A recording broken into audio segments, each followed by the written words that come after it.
All right, let's get right into this. We're heading to Miyani Village in Kwale County, Kenya. And you need to understand here, farming, it's not just a job, it's everything. It's survival, it's heritage, and it's their entire hope for the future. So take a look at this. You might see a simple reservoir, right? But in a place like this, a pool of water, well, that's immense potential. It's security, it's opportunity. In short, it's wealth. But here's the thing, it wasn't always there. In fact, for 6 long years, there was almost nothing. This land was just in the grip of a devastating drought. Think about that, 6 years. A period so long it could just break anyone's hope. So let's really set the scene. This was a land of thirst. For those 6 long years, the people, the soil, everything just waited for a rain that never came. And the impact? It was absolutely brutal. I mean, can you imagine watching your crops just wither and die year after year? Families were really struggling. The soil itself was hardening under that sun, just becoming completely unforgiving. The future looked, well, it looked pretty bleak. But you know, it's often from these moments of crisis that something new starts to grow. And that's exactly what happened. A real turning point that began with, well, the first drop of hope. The change really kicked off with this one number, 247. That's how many of the most vulnerable households in the community were chosen to be part of a brand new initiative. Now, this wasn't just a handout, not at all. It was a program called Food for Assets, run by groups like the World Food Program and the Kenya Red Cross. And the idea was different. Basically, families would work about 12 days a month, and in return, they'd get a payment. But what's really key is that the work they were doing, it was building something lasting for the entire community. And here's what's so amazing about this story, the community's own foresight. You're hearing from Shanga, one of the farmers. He basically said, look, the drought lasted almost 6 years. We knew that when the rain finally came back, we had to be ready. So what did they do? They chose to dig these huge water pans to catch every single drop. And that one simple, proactive choice, it led to an incredible transformation. It turned a story of scarcity into one of, believe it or not, surplus. Okay, so with water now in the bank, so to speak, they turned to food.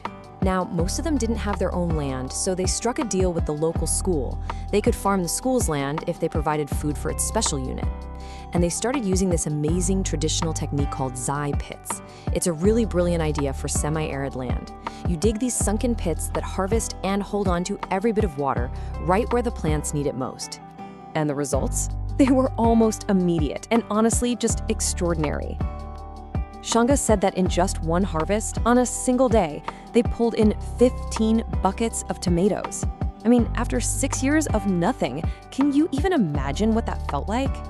And this kind of success, it's contagious. It's not something you can keep secret. Neighbors started looking over the fence, you know? They saw these plots just flourishing, knew something was different. Same soil, same sun, totally different results. So of course they started asking, hey, what are you guys doing? And that knowledge just began to spread. The impact was absolutely life-changing. Farming went from just trying to survive to being a real source of income. Shanga, he now pays for his kids' school fees with his farming. Get this, after one harvest, he sold 50 bags of maize, and that money helped pay for his son to study water engineering in Nairobi. How amazing is that? But of course, success often brings new challenges, and this one was a little more complicated. It was a dilemma, a clash between modern farming and the old ways. So let's break down this divide. Think of it as a tale of two farms. Back in the day, ancestors used simple hoes, djembes, and they saved their own seeds. No chemicals.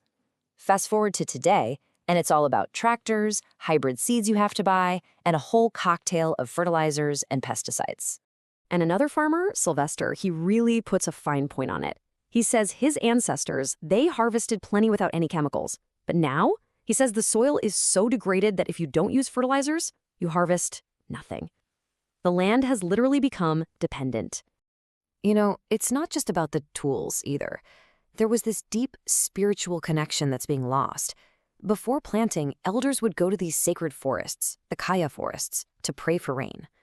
Modern farming doesn't have that. There are no rituals, no drums, it's just inputs and outputs. So, what's the answer to a dilemma like this? Well, the community's solution wasn't to just go back in time, it was to move forward by remembering. When you ask the farmers what it takes to heal the land, they have the answers. They're clear, they're concrete, they know exactly what the soil needs. You plant trees, you use cow dung, you protect the grass, you mulch the soil, you dig those eye pits, you mix your crops. It's all about regenerating the land. And this, right here, is probably the most important takeaway. Their solution isn't about throwing out everything modern and going back to the past. Not at all. It's about creating this incredible hybrid model, blending the wisdom of things like zai pits with the efficiency of tractors.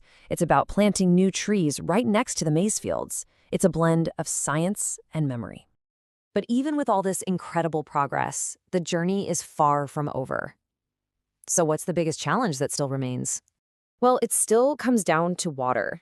The rain is just so unpredictable, and with climate change, it's getting even harder to rely on. And beyond that, there are knowledge gaps.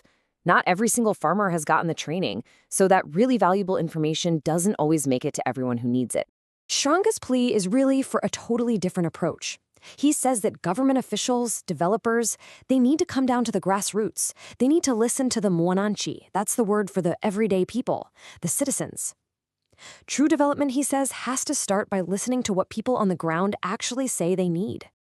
And we're going to end on this really powerful thought from Shanga. For him, this isn't just about his own success. He feels this deep responsibility to share what he's learned, to get others to copy what they've done. Because for him and for his entire community, agriculture isn't just a part of their life. It is everything.